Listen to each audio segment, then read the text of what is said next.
ஓம் சாய்ராம். நல்லது நினைப்போம், நல்லது நடக்கும். இன்றைக்கி நம்ம கோவிலை சுற்றி வந்துக்கிட்டே ஒரு அற்புதமான ஒரு தலைப்பை பற்றி பேச போகிறோம். நம்ம ஒவ்வொருத்தரோட வாழ்க்கைக்கும் இன்றியமையாதது நம்மளோட சாயோட வாக்கு, அவரோட போதனைகளை கேட்க போகிறோம். நம்மளோட வாழ்க்கைக்கு இன்றியமையாதது ஒவ்வொருத்தரோட வாழ்க்கையிலையும் கடைபிடிக்க வேண்டிய முக்கியமான குணங்கள். இந்த குணங்கள் இல்லைன்னா நம்ம வாழ்க்கையில் நம்ம எவ்வளவு பெரிய ஆளாக இருந்தாலும் நிம்மதியாக வாழ முடியாது. நிம்மதியாக வாழணும்னு ஆசைப்படுற ஒவ்வொருத்தரும் இந்த பதிவை முழுவதுமாக கேளுங்க. நம்ம பாபா நமக்கு சொல்லி கொடுத்தது பொறுமை, நம்பிக்கை அப்படின்னு ரொம்ப சிம்பிளாக சொல்லி முடிச்சிருவோம். இந்த பொறுமைங்கிற ஒரு விஷயம் நம்ம வாழ்க்கையில் பல விஷயத்தை நமக்கு கொண்டுட்டு கொடுக்கும். பொறுமை என்ற வார்த்தைக்கு மிகப்பெரிய ஒரு அர்த்தம் இருக்குது. நம்ம கடவுள்கிட்ட ஏதாவது கேட்கும்போதும் பொறுமையோடு காத்திருக்கணும்னு மட்டும் சொல்லி நம்ம பொறுமையோடு இருக்கோம். அந்த பொறுமை இழக்கும் நேரத்தில் நமக்கு கடவுள் மேலே இருக்கிற நம்பிக்கையும் போயிடும். இது மட்டும் இல்லை, நம்மளோட குடும்ப வாழ்க்கையிலையும் நம்மளோட அன்றாட வாழ்க்கை இருக்குல்ல, இந்த சமூகத்தில் நம்ம வாழ்கிற வாழ்க்கை, அதுலேயும் பொறுமை ரொம்ப முக்கியம். நம்மளோட சாயி நம்பிக்கை, பொறுமை அப்படின்னு சொல்கிறது நம்மளோட பிரார்த்தனைகளுக்கு மட்டும் கிடையாது, நம்மளோட வாழ்க்கையிலையும் அதை பயன்படுத்தணும். அப்படி பயன்படுத்துகிறவங்களோட வாழ்க்கை தான் சிறந்து இருக்கும். அவங்க தான் பாபாவோட உண்மையான சீடர்களாகவும் இருக்க முடியும். வெறும் வாய் வார்த்தைக்காக நான் பாபாவோட பக்தன் அப்படின்னு சொல்லிக்கிறதுல எந்த ஒரு அர்த்தமும் கிடையாது. அவரோட வார்த்தைகளை நன்கு பகுத்தறிந்து அதை புரிந்துக்கிட்டு வாழ்க்கையில் நடைமுறைப்படுத்தணும். அவங்க தான் பாபாவோட சீடர்கள். இன்றைக்கி எவ்வளவோ பேர் இருக்காங்க, எவ்வளவோ குருமார்கள் இருக்காங்க, யாரோ என்னென்னமோ போதனைகள்லாம் சொல்கிறாங்க. இதுக்கு முன்பும் எத்தனையோ பேர் வந்திருக்காங்க. ஆனால் அவங்க எல்லாரும் மக்களால் ஏற்றுக்கொள்ளப்பட்டாங்களா? கிடையாது. யார் எல்லாம் அந்த மாதிரி வாழ்ந்து காமிச்சாங்களோ அவங்க தான் கடவுளின் அவதாரமாகவும் குருமார்களாகவும் பக்தர்களாலேயும் மக்களாலேயும் ஏற்றுக்கொள்ளப்பட்டாங்க. குருமார்களும் கடவுளும் அதே மாதிரி தான் தன்னோட வார்த்தைகளை யார் பின்பற்றாங்களோ அவங்கள தான் தன்னோட சீடர்களாக, மாணவர்களாக, குழந்தைகளாக ஏற்றுக்குவாங்க. அப்படிப்பட்ட குழந்தைகளாக நம்ம இருக்கணும் அப்படின்னா இந்த பொறுமைங்கிறது நமக்கு ரொம்ப முக்கியம். மரம் மாதிரி பொறுமையாக இருக்கணும். மரம் மாதிரி பொறுமையாக இருக்கணும். புல் மாதிரி பணிவோடு இருக்கணும். எப்படி? மரம் மாதிரி பொறுமையோடு இருக்கணும். என்னப்பா நீ மரம் மாதிரி இருக்கியே, எந்த உணர்ச்சியும் இல்லாமல் இருக்கியே அப்படின்னு கேட்பாங்கள்ல, அந்த மாதிரி நம்ம பொறுமையாக இருக்கணும். யார் என்ன பண்ணாலும் பொறுமையோடு இருக்கணும். நம்ம அதே நேரத்தில் புல் மாதிரி பணிவோடையும் இருக்கணும். ஆணவம், அகம்பாவம் சுத்தமாக இருக்கக்கூடாது. யாருக்கிட்டையும் எங்கேயுமே நம்ம அந்த அகம்பாவத்தை காமிக்கவே கூடாது. மரியாதை, மற்றவர்கள் நம்மளை புகழ்ந்து பேசணும், மரியாதை கொடுக்கணும், புகழணும் அப்படின்னு நம்ம எதிர்பார்க்க கூடாது. நம்ம அதை எதிர்பார்க்கவே கூடாது. நம்மளோட வாழ்க்கை இந்த பகவத்கீதை, சச்சரித்திரம், பாகவதம் இதெல்லாம் சொல்கிறதுக்கு மாதிரி இல்லாமல் தலைகீழாக தான் மாறி போய் கிடக்குது. நமக்கு மரியாதை கொடுக்கணும், நம்மளோட பெயரை சொல்லணும், நம்மளை புகழணும் அப்படின்னு நம்ம எதிர்பார்க்குறோம். ஆனால் இந்த கலிகாலத்தில் திட்டி சண்டை போட்டு எந்த பிரயோஜனமும் கிடையாது. நல்லா தெரிஞ்சுக்கோங்க, இந்த கலிகாலத்தில் நம்ம திட்டுறதுனாலையோ சண்டை போடுறதுனாலையோ எந்த பிரயோஜனமும் கிடையாது. மனிதர்களை மாற்றுவது கஷ்டம். இந்த மாதிரி திட்டி சண்டை போட்டலாம் மனிதர்களை மாற்றுவது ரொம்ப கஷ்டம். நம்ம அன்பால் மட்டும்தான் திருத்த முடியும். இது கணவன் மனைவிக்கும் பொருந்தும். நம்ம வெளியே மட்டும் கிடையாது, நண்பர்கள் உறவினர்களுக்கு மட்டும் கிடையாது. கணவன் மனைவியாக இருந்தாலும் நம்ம இந்த அன்பால் மட்டும்தான் அவங்கள நம்ம வழிக்கு கொண்டுட்டு வர முடியும். எப்போ பார்த்தாலும் எப்பயோ ஒரு நேரத்தில் நடந்த ஒரு விஷயத்தை நம்ம திரும்பவும் சொல்லி காமிச்சிக்கிட்டு திட்டிகிட்டே இருந்தோம்னா என்ன ஆகும்? மனைவி யோசிக்க ஆரம்பிச்சிருவாங்க, எப்படா இவனுக்கு சாப்பாட்டில் விஷம் வைக்கலாம் அப்படின்னு யோசிக்க ஆரம்பிச்சிருவாங்க. இந்த திட்டுறது, கோபப்படுறது, தவறுகள் செய்கிறதெல்லாம் முதல் முறை மட்டும்தான் நமக்கு அந்த குற்ற உணர்ச்சியை கொண்டுட்டு கொடுக்கும். ஒரு திருடன் ஒரு முறை திருடி மாட்டிக்கிட்டான், ஜெயிலுக்கு போயிட்டு வரான். போயிட்டு வந்ததுக்கப்புறம் அங்கே இருக்கவங்கள்ட்ட சொல்கிறான், அப்பா தெரியாமல் ஜெயிலில் இந்த தப்பை செஞ்சு ஜெயிலில் போய் மாட்டிக்கிட்டேன், அங்கே கொடுமையான தண்டனைகள்லாம் கொடுத்தாங்க அப்படின்னு சொல்கிறான். அப்போ திரும்பவும் அதே மாதிரி அந்த திருடன் திருடுவதற்கான அந்த வேலைகள்லாம் செய்யும்போது அங்கே பக்கத்தில் இருக்கவங்க அவனுக்கு தெரிஞ்சவங்கலாம் சொல்கிறாங்க, ஏன்பா திரும்பி அதே மாதிரி செய்கிறீங்க, அது முதல் முறை தான் அப்படி இருந்துச்சு, போக போக பழகிறோம் அப்படிங்கிற மாதிரி சொல்கிறான். இன்றைக்கி இந்த கலிகாலத்தில் இந்த சிறைச்சாலைகள், ஜெயிலு, தண்டனைகள் இதெல்லாம் அதிகமாகிக்கிட்டே போகுது. ஆனால் தண்டனைகள் குறைந்த பாடு இல்லை. தண்டனைகளும் ஜெயில் இந்த மாதிரி விஷயங்கள்லாம் அதிகமாகுது அப்படின்னா தவறுகள் குறைய தானே செய்யணும். தண்டனைகள் அதிகப்படுத்தினா தவறுகள் குறையணும். ஆனால் தவறுகள் அதிகமாகிக்கிட்டே போகுது. கலிகாலத்தோட நிலைமை இதுதான். பிரபாவமும் இதுதான். இதை யாராலையும் மாற்ற முடியாது. நம்ம தான் நம்மளை மாற்றிக்கணும். நம்ம குடும்பத்துக்குள்ளேயும் அந்த மாதிரி தான். நம்ம அன்போடு நடந்துக்கணும். வெளியே எந்த அளவுக்கு நம்ம எல்லா விஷயத்துலையும் நடந்துக்கிறோமோ அதே அளவுக்கு குடும்பத்துலேயும் நம்ம அன்போடு நடந்துக்கணும். சில நண்பர்கள் வெளியவும் சரியாக இருக்கிறது கிடையாது. நண்பர்கள்கிட்டையும் குடும்பத்தில் இருக்கவங்ககிட்டையும் சரியாக நடந்துக்கிறது கிடையாது. இதனால் அவங்களுக்கு தான் மன உளைச்சலும் மன நிம்மதியும் இல்லாமல் வந்து போகும். திருக்குறள் நம்ம எல்லாரும் படிச்சிருக்கோம். ஆனால் அதில் இருக்க ஒரு குறளை கூட நம்ம வாழ்க்கையில் நம்ம பயன்படுத்துகிறதே கிடையாது. இன்னா செய்தாரே ஒருத்தர் அவர்னான நன்னயம் செய்துவிடல். நமக்கு எவ்வளோ பெரிய துரோகத்தை செஞ்சவங்களாக இருந்தாலும் சரி, எவ்வளோ பெரிய எதிரியாக இருந்தாலும் சரி, அவங்களுக்கு வாழ்க்கையில் ஒரு முறையாவது நம்ம அவங்க வெட்கப்படும்படி நம்ம வந்து ஒரு நன்மையை செஞ்சிடணும். யாராவது செய்கிறோமா போட்டியும் பொறாமையும், பாரு என்னையவா இப்படி நீ பேசிட்ட, நான் உன்னை என்ன செய்கிறேன் பாருன்னு கங்கணம் கட்டிட்டு தெரிஞ்சுக்கிட்டு இருக்கோம். சின்ன சின்ன விஷயத்துக்கெல்லாம் கோபப்படுறது, அகங்காரம் படுறது, தண்டனை வந்து கொடுக்கணும்னு நம்ம வந்து என்ன பண்ணுறோம், தண்டனை கொடுக்குற மாதிரி நினச்சிக்கிட்டு நமக்கு நம்மளே வந்து தண்டனை கொடுத்துக்கிட்டு நிம்மதியை வந்து கெடுத்துக்கிறோம். ஒரு முறை அக்பர் பீர்பால் கதையெல்லாம் நம்ம இந்த சின்ன வயசுலலாம் படிச்சிருப்போம். இந்த பீர்பாலுங்கிறவர் வந்து நல்ல அறிவாளி, ஆன்மீக பற்று உள்ளவர், மந்திரியாக இருக்கார். அக்பரோட அரசவையில் மந்திரி. அக்பர் வந்து ராஜா. இந்த அக்பர் வந்து ஒரு பூந்தோட்டத்தை வந்து பராமரிச்சுட்டு வராரு. அதில் வந்து ஒரு மாஞ்சோலை இருக்குது. இந்த மாமரம்லாம் இருக்கிற ஒரு சோலை அவருக்கு ரொம்ப பிடிக்கும். அந்த மாஞ்சோலையை ரொம்ப கண்ணும் கருத்துமாக பார்த்துக்கிட்டு வராரு. ஒரு முறை அந்த மாஞ்சோலையில் நடந்து போய்கிட்டு இருக்கும்போது சின்ன சின்ன பசங்க எல்லாம் என்ன பண்ணுறாங்க, கல் எடுத்து அங்கே இருக்கிற மரத்தில் வந்து கல் எடுத்து அடிக்கிறாங்க. மாங்காவை வந்து திருடுவதற்காக கல் எடுத்து அடிச்சுக்கிட்டு இருக்காங்க. மாங்காவை திருடுறதெல்லாம் அந்த காலம். மாங்காவை திருடுறது, இளநீ மரத்து மேலே ஏறி, தென்னை மரத்து மேலே ஏறி இளநியை திருடுறதுலாம் அந்த காலம். இப்போ அதெல்லாம் ரொம்ப கஷ்டமான திருட்டாயிருச்சு. யாருடா இப்போ போய் நம்ம ஒரு தென்னை மரத்து மேலே ஏறி ஒரு இளநியை போய் பறிக்கிறது? கீழேயே ஏடிஎம் இருக்குது, ஏடிஎம்மே போய் தூக்கலான்னு திருடர்கள் என்ன பண்ணுறாங்க, ஏடிஎம் மிஷினையே தூக்க பார்க்குறாங்க. இப்போ உலகம் அந்த மாதிரி போயிட்டுருக்கு. அந்த மாங்காவை அடித்து கல்லடித்து திருடுறது, தென்னை மரத்து மேலே ஏறி இளநியை பறிக்கிறதெல்லாம் ரொம்ப கஷ்டமான திருட்டாயிருச்சு. இப்போ நடந்து போகிற பொண்ணுங்க கழுத்துலேருந்து செயினை வந்து பறிக்கிறது, ஏடிஎம் வாசலில் நின்றுட்டு ஏடிஎம்மில் பணம் எடுத்துகிட்டு வரவங்களோட பணத்தை வந்து திருடிட்டு போகிறது, ஏடிஎம் மிஷினையே தூக்குறதுன்னு ரொம்ப எளிமையான திருட்டெல்லாம் செய்ய ஆரம்பிச்சிட்டாங்க இப்போ இருக்கிற திருடர்கள். கடினமான திருடர்கள்லாம் இப்போ கிடையாது. இந்த மாங்காய் மரத்தில் கல் எடுத்து அடிக்கிற மாதிரி திருடர்கள்லாம். இப்போ இந்த குழந்தைகள் என்ன பண்ணுறாங்க, கல் எடுத்து அடிக்கிறத அக்பர் பார்த்துட்டாரு. வந்தது பாருங்கள் அவருக்கு கோபம். அந்த பசங்களை எல்லாம் உடனே பிடிச்சி தண்டனை கொடுக்க ஆரம்பிச்சிட்டாரு.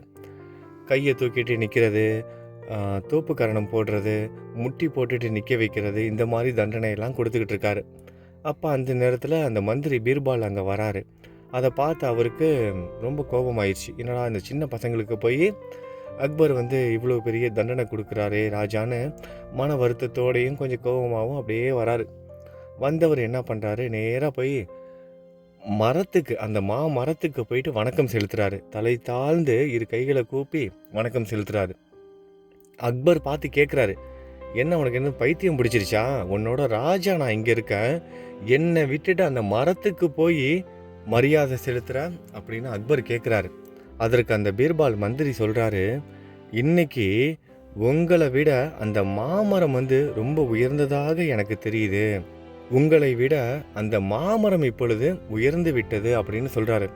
அக்பர் கேட்குறாரு, என்ன சொல்கிற, பைத்தியம் மாதிரி வளர்ற அப்படின்னு கேட்கவும் பீர்பால் சொல்கிறாரு, அந்த மாமரம் வந்து தினைக்கும் கல்லடி பட்டுக்கிட்டு இருக்கு. ஆனால் அந்த மரத்தை கல்லால் அடிக்கிறவங்களுக்கு பரிசாக தினமும் ஒரு மாம்பழத்தை கொடுத்துக்கிட்டு இருக்கு. ஆனால் உங்களை இன்னைக்கு யாருமே கல்லால் அடிக்கலை, எதுவும் செய்யவும் இல்லை. ஆனால் நீங்கள் தண்டனை கொடுத்துட்டு இருக்கீங்க. எல்லாருக்கும் கண்ணால் பார்த்த நீங்கள் தண்டனை கொடுத்துட்டு இருக்கீங்க. கல்லால் அடிப்பதை பார்த்தீங்க, உங்களை யாரும் கல்லால் அடிக்கலை, ஆனால் நீங்கள் தண்டனை கொடுக்குறீங்க. அந்த மாமரமும் கல்லால் அடித்தவங்களுக்கு ஒரு மாம்பழத்தை வந்து பரிசாக கொடுக்குது அப்படின்னு சொல்கிறாரு.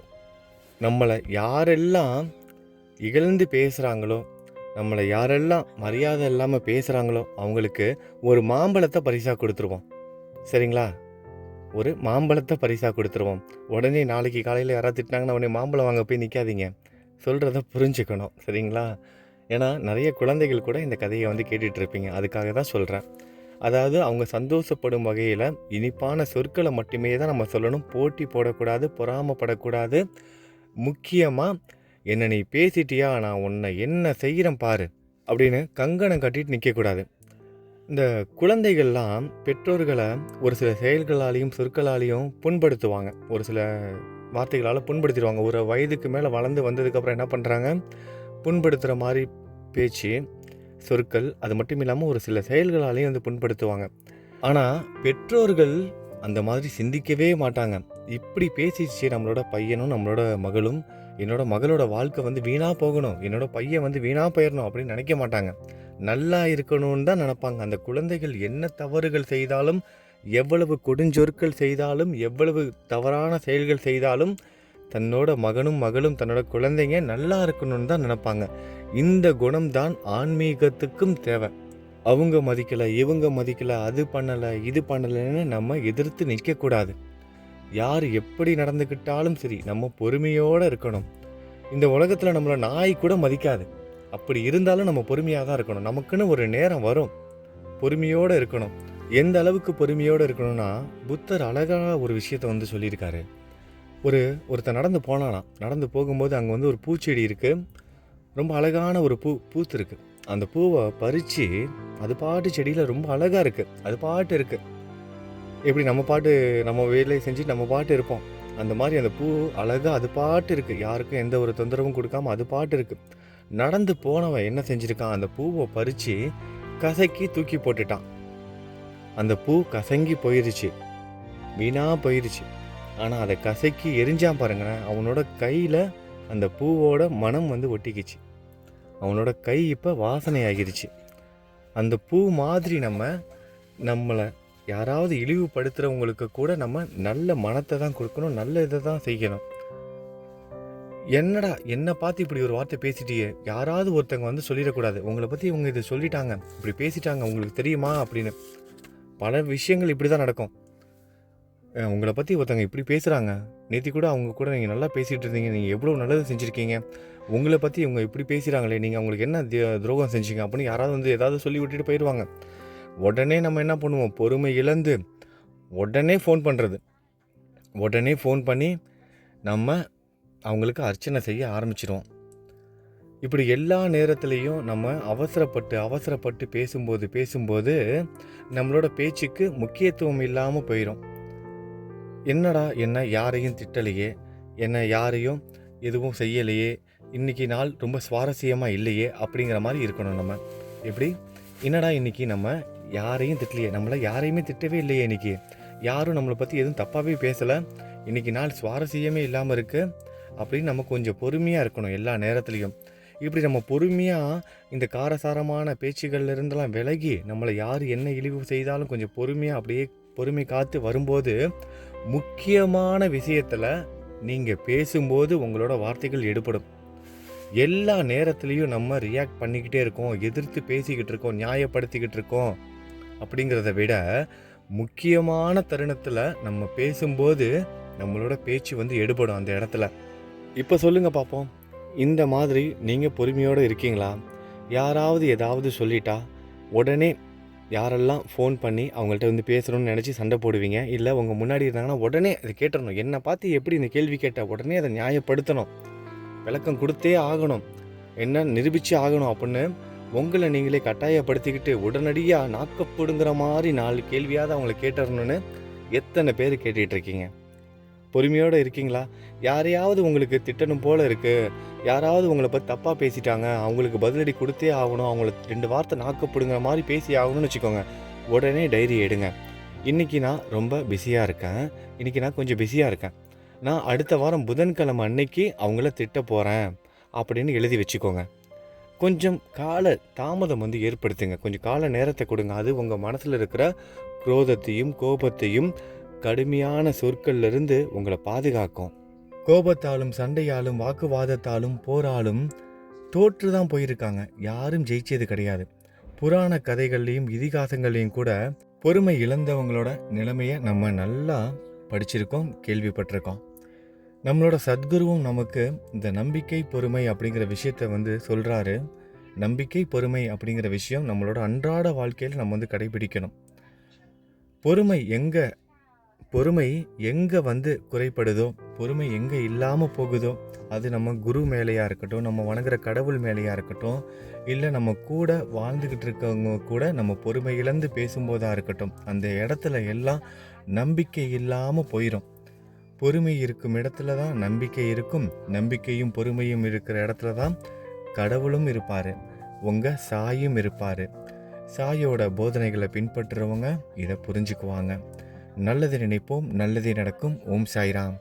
இன்று இரட்டை குழந்தைகளான ரட்சிகா தேவி மற்றும் கிருத்திகா ஸ்ரீ அவங்களுக்கு பிறந்த நாள். 2 குழந்தைகளுக்கும் நம்ம பிறந்தநாள் வாழ்த்துக்கள் சொல்வதோடு மட்டும் இல்லாமல் சாயப்பா கிட்ட பிரார்த்தனையும் செய்து கொள்ளலாம். 6வது பிறந்தநாள் இரட்டை குழந்தைகளுக்கு ரட்சிகா தேவி, கிருத்திகா ஸ்ரீ. அடுத்ததாக நிதிஷ் ராஜா தம்பிக்கு 12வது பிறந்தநாள். நிதிஷ் ராஜா தம்பிக்கும் நம்ம சாய் குடும்பத்தோட சார்பாக பிறந்தநாள் வாழ்த்துக்கள் சொல்லிக்கலாம்.